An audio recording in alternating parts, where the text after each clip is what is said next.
we're interviewing different guys for coach.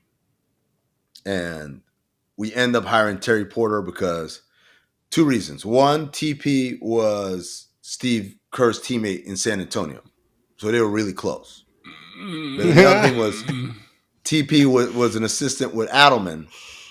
And we had stolen a lot of Sacramento's stuff for our stuff. So all that corner stuff was our elbow series. I was about to say the elbow, yep. So we were like, okay, this is a guy who gets us offensively, and maybe he can coach us up defensively, right? Because we had the number one offense, right? Even the after system's Shaq. there. The system's there. Good bones. It's good bones. What do they call it when you buy a house and you don't have to do anything? Good bones or turnkey. Yeah. Turnkey. Yeah. I don't have to do shit. The flooring is perfect. All I got to do is get some Wi-Fi in here and get a couch or two. Yeah. So we hire TP, and they go. The coaches. Now I'm in the front office. I'm out the video room, and now I'm like scouting coordinator or whatever. The coaches go on a retreat. I come back from the retreat. I ask my guy, like, "Yo, so how was it?" And he's like, "Weird." And I said, "What do you mean weird?" And he said, "We talked about offense the entire time." And I'm like, "Wait, so y'all were teaching him our offense?" And he said, "No. He was teaching us his offense." What's his offense? His offense was the Flip Saunders playbook that's this big, and 100 down. 452 twist, 452 twist. 452. Oh my God. Twist.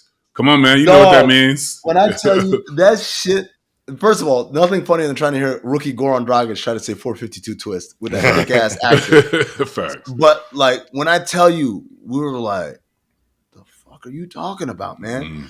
So I'm thinking, our front office guys, we're trying to be, hey, give him a chance, da, da, da. So we're saying, you know what it is? He's going to implement some of his offense at some point. He needs y'all to kind of know it backwards and forwards. So when the players ask, you're not doing that, hey, coach, I don't, So, but like once we get to camp, this shit's going to be the regulars. Okay. So we get to camp. Day one. Now, mind you, again, defense was our big thing. Day one, offense. 452 twist and all them bullshit Flip Saunders plays, right? So we're like, okay, so he's trying to like, because everyone on the team been here last year pretty much, Matt, I think Matt was the only new guy at that point, and the rookies, but like they'll pick up our offense because everyone can help them with that, but coach wants to do it. Day two, his offense. Day three, Steve has a word with him like, hey man, I think we should like start getting on the defense because that's really a thing. So it's like, all right. So then he has them doing the remember the shit from Hoosiers?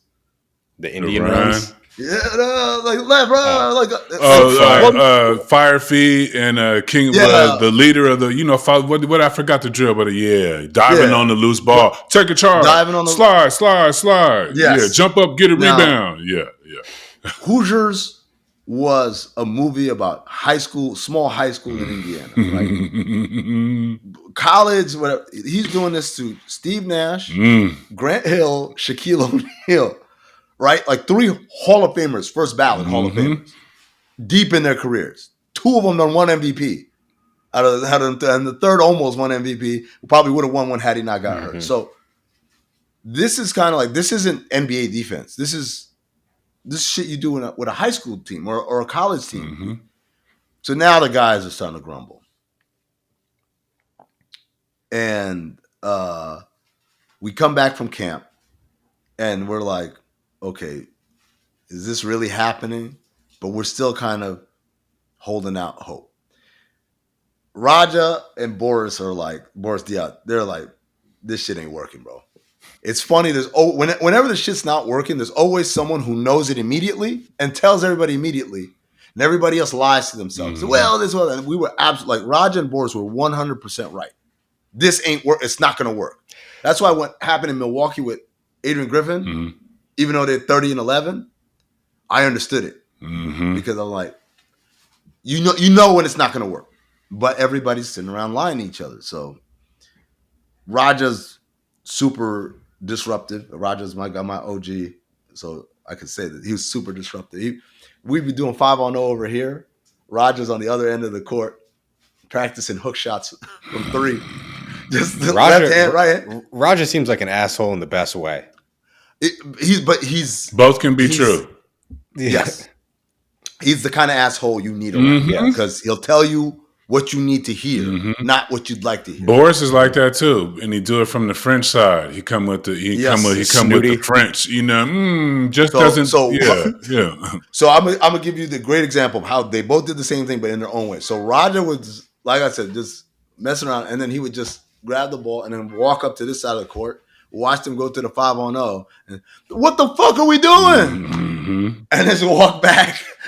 And so I'm sitting there, I'm like, oh man, like this. You try not to laugh. It's funny, but you can't laugh, but also you can't react. So we're just sitting there, right? Boris was different. So Boris Diaw grew up. His mother was the greatest French women's basketball player ever. So this dude was literally born to play basketball. Him and TP and Turioff and all those guys went to this academy, INSEP. It's literally designed just to make you into a pro basketball player. His favorite player was Magic Johnson. So with Mike D'Antoni, we let Boris rebound and bring the ball up and like he would just lead the break. TP comes in and says, you're a power forward. When you grab a rebound, you got to find a guard and give it to him. Pissed off the French dude. Dog, pissed off. Like imagine telling Mozart, yo, you can only play the xylophone, bro.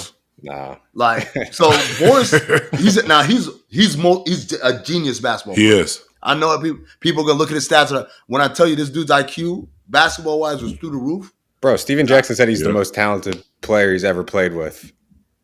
Could do anything. He do anything he wanted. He just didn't want to. If he cared to. What time is lunch? I want to be ready for He wanted with the cappuccino. Like he's going to practice with a cappuccino. Facts. So Boris started doing this. He would grab the rebound, take one hard dribble up the court like he was about to bust out. Then he would stop, and then he would turn, and he would find Steve, and then he would hand him the ball like it was a baby, like this. And then he'd turn and look at the bench like I'm doing the thing you asked me to do. So now TP's like, these guys we're not buying in and da-da-da. So now we're like, we got to trade them because they're not buying in, even though they were right.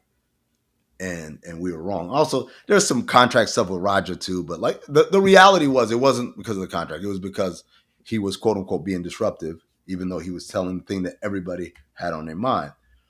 Shaq, meanwhile, would do this. Is how Shaq would do.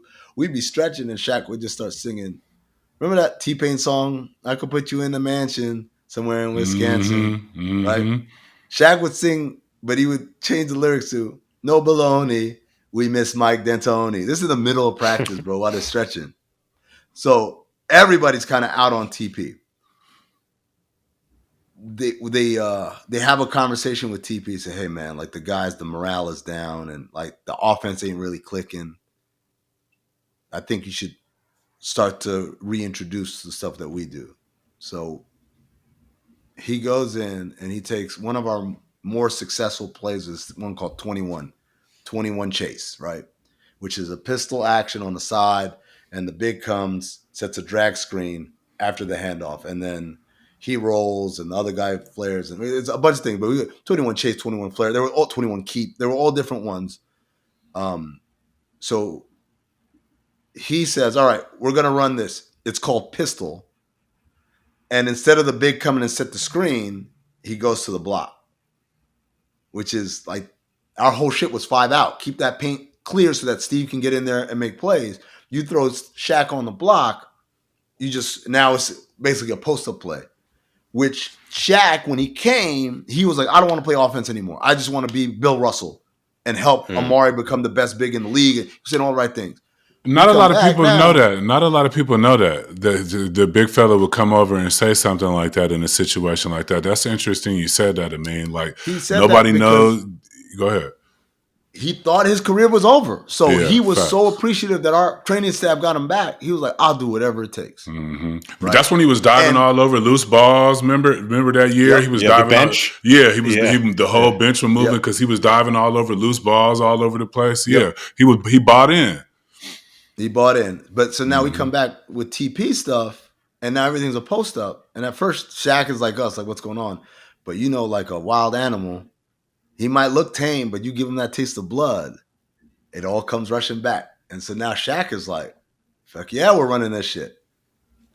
Give me the rock. So now we're running everything through Shaq. Steve bringing the ball up, dumping into Shaq, and Shaq is still Shaq. He's an all-star that year. He's all-star game MVP, but that's not third team All-NBA. That's not what our offense was supposed to be. Yeah. Right. And it made a lesser version of us. And then defensively, we still weren't any better. And so now everybody's kind of out on him. And we go to the All-Star break, and the rumor starts moving around. They about to fire TP. Now, mind you, this was like a secret. Nobody knew. Except the admin for Steve Kerr, who was a lovely lady. And she was on point. She knew all her stuff. Like, she was organized. She was excellent at her job. But I guess she told her son was a big Suns fan. And she told her son, you trying to give your kid like, yo, man, like, by the way, they're going to switch the coach. And that's something that the kid would feel like, oh, cool, I knew that before anybody knew it. This dumbass goes and writes a blog about it. So it gets out. And it ain't hard to tell from the last name. Like, her name wasn't like Johnson. It was a name like, yo, is this person related to you? Yeah, that's my son. She got the heave ho. So TP gets fired. Alvin comes in. And Alvin walks in. And the first thing he does in practice is like, and this is what I imagine what Doc did. Like, when you got a guy who wasn't sure what he wanted to do, whatever, then the new guy comes in and he knows exactly what we're going to do. Everybody's energized. Like, oh, okay. Because he's like, we're doing this. We're running 21. It's not called pistol. It's called 21. Shaq, you're going to set a drag scene. The first game, I want to say, man, let me look it up. Because I know the first 3 games we played under Alvin, we averaged like 140 a game or something. It was the most obvious, like, hey, the joy is back. And let me just hold on. I'm just pulling it up. You score 140, 142, 140. The first 3 games. We went from like this middling offense to now we're unchanged. So now we're like, oh shit, this is it. We're going to do the second half of this season, this magical run. We're going to get to the playoffs and anything goes there. And then Amari gets poked in his eye. Out for the year. He had been poked in his eye during training camp. I was the one that had to drive him to the eye surgeon 2 hours from Tucson up to Phoenix. We were wondering whether he was going to be able to see again.